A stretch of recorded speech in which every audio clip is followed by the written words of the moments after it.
Stories are important. They tell us about where we've been and where we are going. I have the pleasure of sharing a few stories with you. Today, I will be introducing Terhan Chambers, who is a registered nurse with Christiana Care. Over to you, Terhan.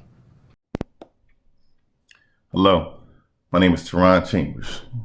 I'd like to share with you a piece of my background. I'm a proud native of Wilmington, Delaware. My family is from Wilmington as well and has been serving the city for decades. My grandmother in particular, Helen Chambers, served as a civil rights leader most of her life, and her service was honored by having a statue erected in a park dedicated to her between 6th and 7th and Madison, across the street from the house that I grew up in. From the looks on the outside, that was a typical 4-bedroom city town, but the inside was so much more. At the time, it was me, my little sister, and my mom living in one room, my grandfather in another, my uncle in the 3rd bedroom, and my cousins in the 4th. Holidays were so much fun then. With my mom being the youngest of 12 siblings, I was always around family, whether they lived there or were just visiting. I mention family because I would like to believe that this is how I stayed grounded in my values and true to what really mattered. My uncle gave me one of the most important lessons as a teen, which I didn't understand at the time, but I'll share with you. When I used to want popular gear that my mom couldn't or just wouldn't get for me, he used to always say, "You don't need that stuff. Create your own identity." I'll just look at him with a side eye thinking he didn't know what it was like to be a teenager. But I still hold that lesson as law to this day. Create your own identity. That's not an easy task as a teen, but it's doable. Growing up, I had to distance myself from a lot of people that had a negative influence on me in order for me to form my own identity. I had to be mindful of where and who I spent my time with because I would slowly become the things I invested my time in. Now, I never lost sense of my culture, but I had to find my own way. Eventually, my mom purchased her home around the corner on 9th and Madison, where I lived until I was 18 years old. Growing up in the city was so much fun to me. Like any other community in Delaware, it presented its own set of challenges. And that's what I would like to talk to you about today. Overcoming those challenges and adversities. Now, I can't tell you exactly what to do or how to overcome your personal challenges because those are personal to you. However, I will share with you some of the general tenets that help me become successful. We wake up to adversity, stress, challenges, no matter who you are or where you are. That's part of the fabric of life. How we overcome it is what defines our character. Your job every day is to manage and minimize those challenges. The first thing I had to do was to identify the adversity as it was presented before me. These adversities we face can be internal or external. Sometimes adversity can be beautifully disguised as something so attractive, so alluring, like a moth to a blue light. And we all know the outcome of that. Now, not all adversity is bad. I'm reminded of a quote that I read by Charles Udall that says, "In life, you will always be faced with a series of God-ordained opportunities brilliantly disguised as problems and challenges." Think about that. Once you identify them, you now have a decision to make.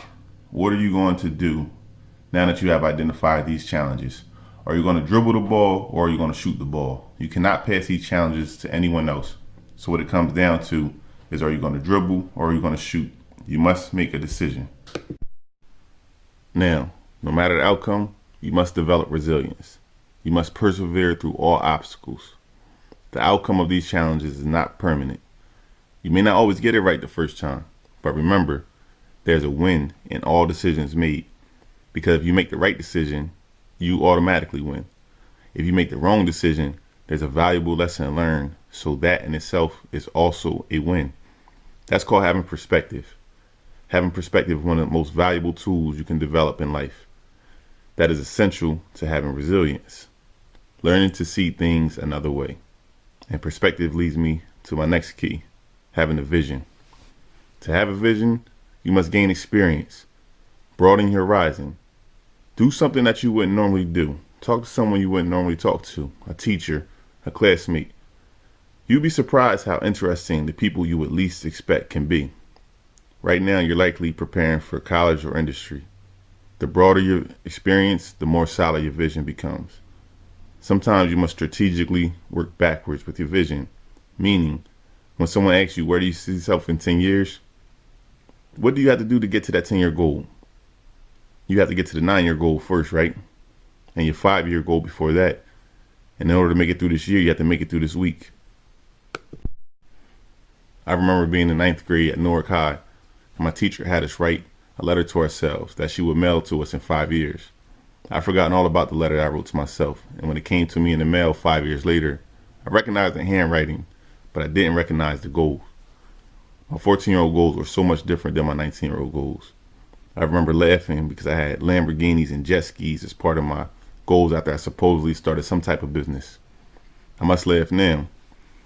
I was not specific in whatever business I wanted to start, nor did I put myself in position to earn any of those lavish luxuries that I mentioned. That was not a goal, that was a dream. There's a difference. You must have a plan. Plans are an important ingredient to your success. Of course, it's okay for your goals to change and evolve as you do, but have a goal that you're working towards at all times. Just as your goals change as you grow, your decisions will also change as you grow. What are you going to do this evening that will serve you tomorrow? Pay attention to the world around you. How will the personal relationships you have today serve you tomorrow? Will they harm you or hurt you? You guys know firsthand how COVID-19 has disrupted the world. It's changed. No one has before gone through life with this current pandemic at hand. You guys will be first to go through this from a high school perspective. Your decisions now will be part of history. 100 years from now, they'll want to know how you guys fared after COVID-19. You guys are literally writing the future right now as you go through life. Your decisions today are important. Remember earlier when I spoke about creating your identity? Your identity will be influenced by decisions you make and the ones you did not make. When I became a registered nurse, I literally had no example of anyone that looked like me or came from where I came from that was on this path. This was a foreign journey to me, and I loved it. My friends and uncles didn't understand it. A male nurse? You should be this or you should be that. No, I'm going to be who I want to be. I love science, I love anatomy, and I love helping people. It's simple. I started in the hospital as a dietary aide, then I was a patient care technician, and now I'm a registered nurse. But I'm so much more. I also like business. So when I purchased my first rental property at 21, life changed. And most recently, I purchased the home that I grew up in. Remember when I said I lived in a room with my mom and my sister? Well, yeah, that building is mine now. I also worked downtown at the Grand Opera House.